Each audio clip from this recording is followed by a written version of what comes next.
À l'occasion de la Journée mondiale contre le gaspillage alimentaire, ce mercredi 16 octobre, une centaine d'acteurs du secteur se sont réunis au MOCA pour le lancement du Régal Réunion porté par la SCOP RD2A.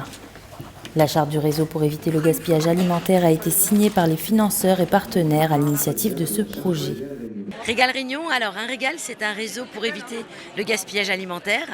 Et donc aujourd'hui, 16 octobre 2019, à l'occasion de la Journée nationale de lutte contre le gaspillage alimentaire, La Réunion lance son propre régal.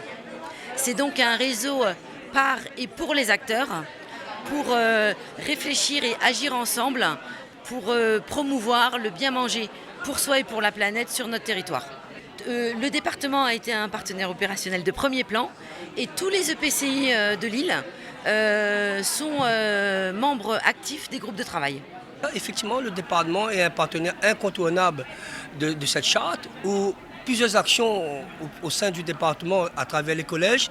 On n'a pas perdu de temps.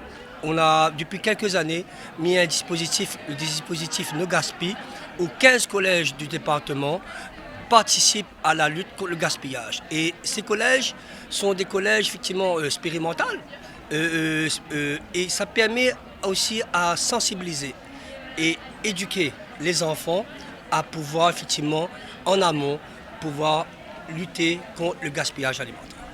À l'occasion de ce lancement ont été mis en place divers ateliers présentant des actions inspirantes pour lutter contre le gaspillage alimentaire. Un vivier de bonnes pratiques que le Régal Réunion souhaite valoriser. Alors aujourd'hui, on est venu présenter comment retravailler sur les invendus. Là, spécialement, c'est les fruits et légumes. On a pu récupérer ces jeux marchands pour pouvoir distribuer des jus de fruits frais pour l'occasion. Alors déjà, on est parti d'un constat, c'est qu'on jetait beaucoup trop de viennoiserie. Aujourd'hui, on fait partie du secteur de la boulangerie. On s'est rendu compte qu'on avait beaucoup de pertes sur certains produits. Aujourd'hui, les plus gros taux de pertes sont le pain au chocolat et le croissant. À ça, on a trouvé plusieurs alternatives.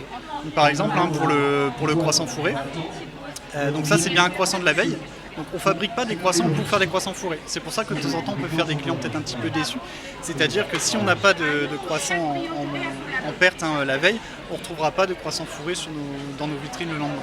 Autre alternative, on s'est rendu compte que le pain choco, c'est vraiment un produit qu'on jetait assez régulièrement. Donc depuis plusieurs années maintenant, on le retravaille le lendemain.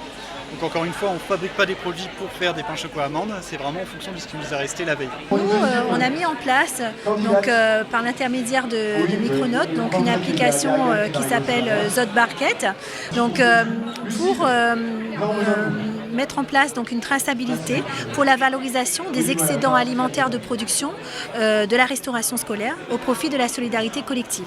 Donc notamment pour l'aide alimentaire, pour la Croix-Rouge ou pour l'organisation de repas solidaires.